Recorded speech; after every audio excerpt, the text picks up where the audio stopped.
I feel amazing today. It's great to be up here. I've been curious about a couple things.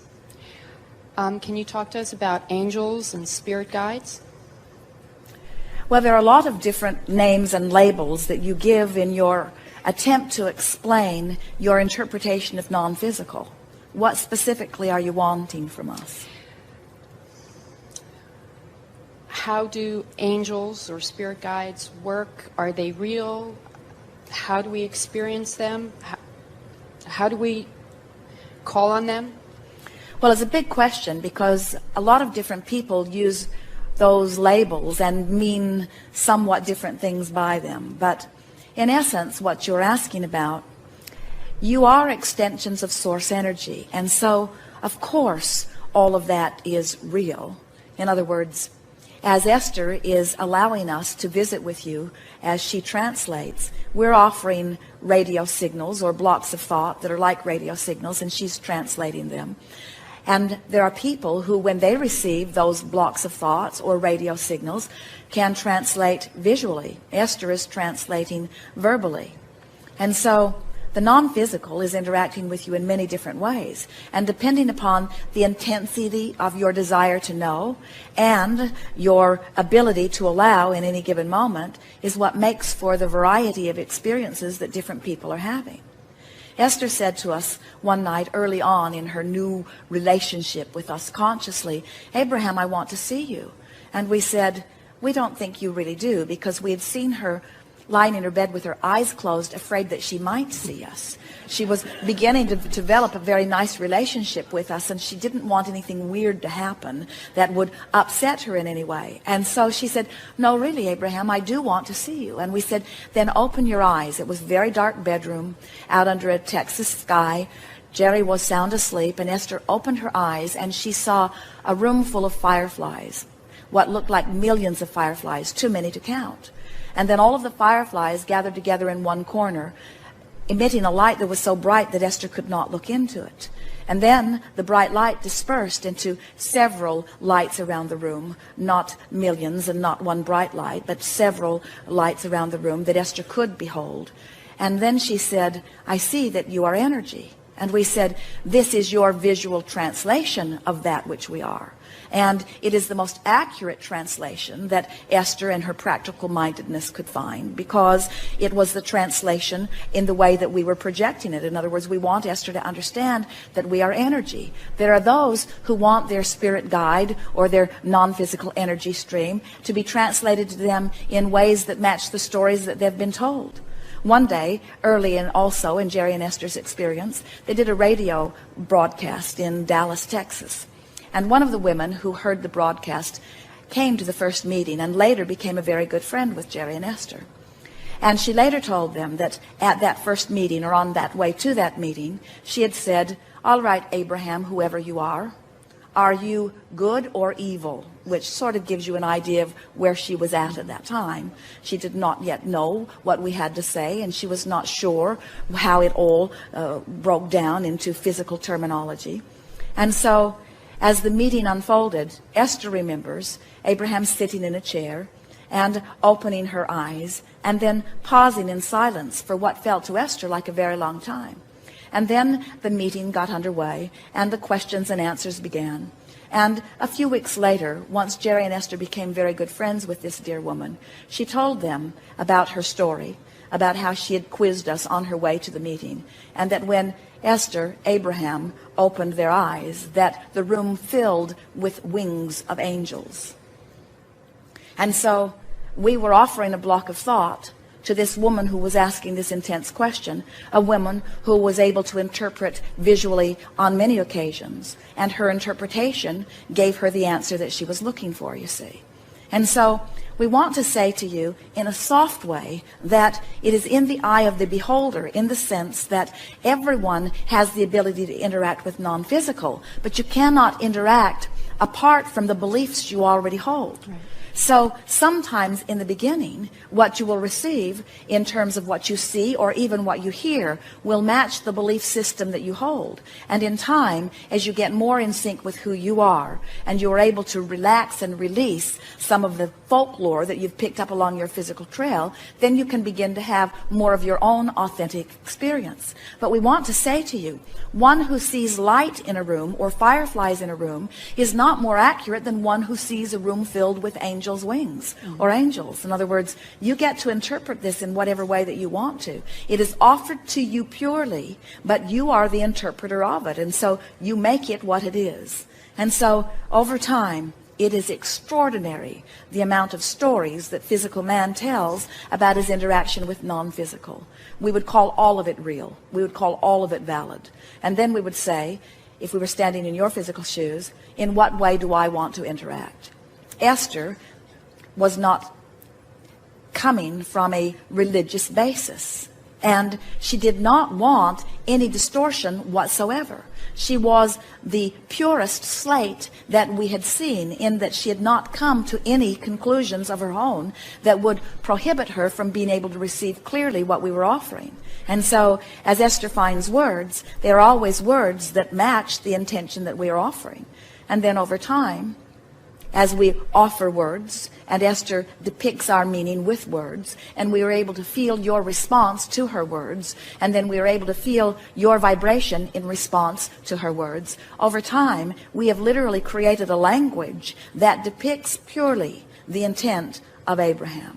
But that does not mean that it is the only language that is authentic. There are many ways of interpreting non-physical. I read a book a couple of months ago, and I loved the book. It was by a woman named Lynn Grabhorn.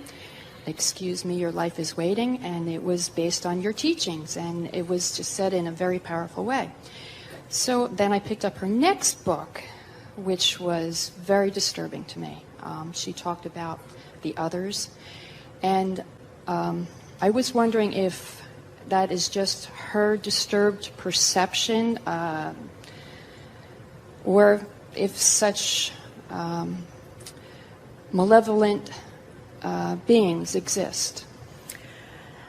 Well, we'll begin by saying to you that there is only a stream of well-being, and that that which is non-physical is of that stream. Mm-hmm. But we also say to you that every thought that has ever been thought still exists. And so, as the spin-off of man's conscious mind continues, experience after experience, century after century, there's a lot of thought data that is there. In your lifetime, the movie industry has added dramatically to the way man spins his thoughts around the subject. The religions, the information that is coming from the pulpit, so much more information about the devil and evil than about good and God. And so if you talk to little children who go to church, often they will tell you more about the devil than they will about God. It gets their attention more. It is something more to worry about, you see. And so what we notice is that in your environment, where contrast helps you to identify what is wanted, sometimes humans get a little bent on pushing against the part they don't want, and they don't get tuned quick enough to the new idea that is coming out of the contrast. And so there is a lot of thought, but all of it coming from man's conscious mind.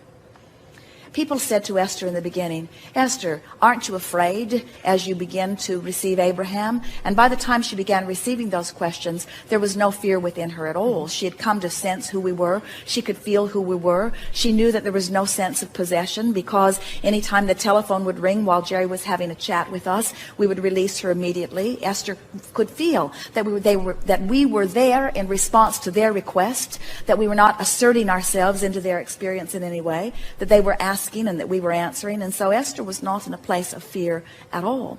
And then people would say, don't you need to protect yourself in some way? And as Esther heard more and more of them saying that, she began asking us about that. And we said, it's just like saying, if I set my radio dial on 630, do I need to worry about getting something from all of the other stations? And the answer is no. When you set your tuner, law of attraction is going to bring you that which is a vibrational match to the signal that you yourself are set at, you see. And so Lynn Grabhorn was a woman, a wonderful woman, who came to many of Jerry and Esther's gatherings. She came to them one day, wanted to have lunch with them, and explained to them that she was going to write a book, and that she was going to base it on what Abraham had to say. And she also said, and I'm not going to tell anyone where I'm getting the material, because I think there are people out there that are very afraid of this kind of thing. And Esther and Jerry said, well, anyone is free to use our material. We are not keeping it a secret. We want people to understand that they create their own reality. But it would be ever so nice if you would let people know where you got the information, so that if they want to go further with it, then they will be able to find the source of it. And now Esther can see, as she gets feedback from the second book, that this woman, this dear woman, was fearful of many things prior to coming to Jerry and Esther. And clearly there was that which was still active in her vibration. She was not the receiver of the material. She was the mimicker of the material. Everything that is written in her book, she transcribed from one of the recordings, you see. And so she was reaching for that feeling of well-being, but she had never really found it herself. And so there are many reasons that people are attracting what they are attracting, but it is our absolute promise to you that there is not some source of evil being out there that has the ability to assert itself in your experience. But you get what you think about, and it will come to you, it will find a way to manifest, you see. The best way of describing this that we can, that will give you a sense of all of this, was one day we were visiting with a woman who lived in the San Francisco area. And she said, Abraham, I've been crossing these big bay bridges for many, many years, and I have never felt any fear about it at all. And recently, as I'm crossing these bridges, I am having what I must describe as panic attacks. She said, I want to lie on the floor of my car. My fear is so intense. What's happening with me? And we said, you must be bumping into some thought forms on the bridge. Well, she didn't like the sense of that at all. In other words, there are thought forms on the bridge. She said, whatever do you mean? And we said, well, you have to understand that everything that everyone thinks about is broadcast for everyone else to pick up if they are in the vibrational vicinity. And so people have been crossing these bridges. Often they're tourists, and it's a sort of precarious feeling. Often they're in a monster bus like Jerry and Esther's, and it's an even more precarious feeling because of the width of the lanes and going through the toll booths. There had recently been earthquakes, and some of the bridges had fallen down, which had increased people's concern about being on a bridge, maybe at a time of another earthquake.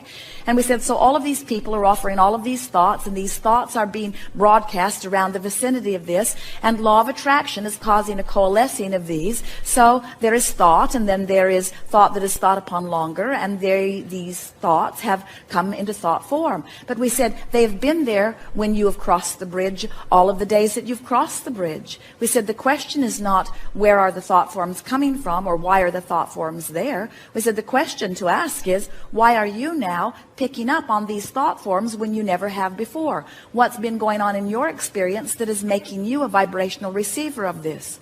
She knew right away. She said, my neighbor was burglarized, and it made me feel very vulnerable. I've been going to meetings. We're organizing a neighborhood watch system. I called someone to come to put an alarm system in my house. I'm considering even putting bars in my house. And so something not even related to the bridge, but related to a feeling of insecurity, had been activated within her, which brought her into vibrational range of something that she had never been in vibrational range of before, you see. So we want you to understand that there are not big bad things out there that are of a supernatural nature. You do a plenty good job of creating the things that you do not want in your reality just by focusing on sickness and cancer and burglaries and terrorism. In other words, don't bring them from outer space. We promise you they are not coming. But whatever it is that you are giving your attention to is that which you will have an experience about. And that was nothing more than a creation of this woman based upon the vibrational balance of her being. Thank you for clarifying that. I didn't really think that her second book was an accurate it's accurate. It's an accurate depiction of where she was at the time that she received it. But it's not anything that the rest of us need to worry about. Well, you see, this is the reason that we want you to realize that you create your own reality. In other words, there are all kinds of influences out there. As you watch television and they point out to you that 1 out of every 5 has it and you're probably the one, and then they list that long stream of symptoms, and then they encourage you to eat that stuff, and then they tell you the side effects that that stuff will give you. In other words, you can't listen to anything without an active activation. But that's why we want you to relax and understand that you have this wonderful buffer of time and that the basis of your life is one of well-being.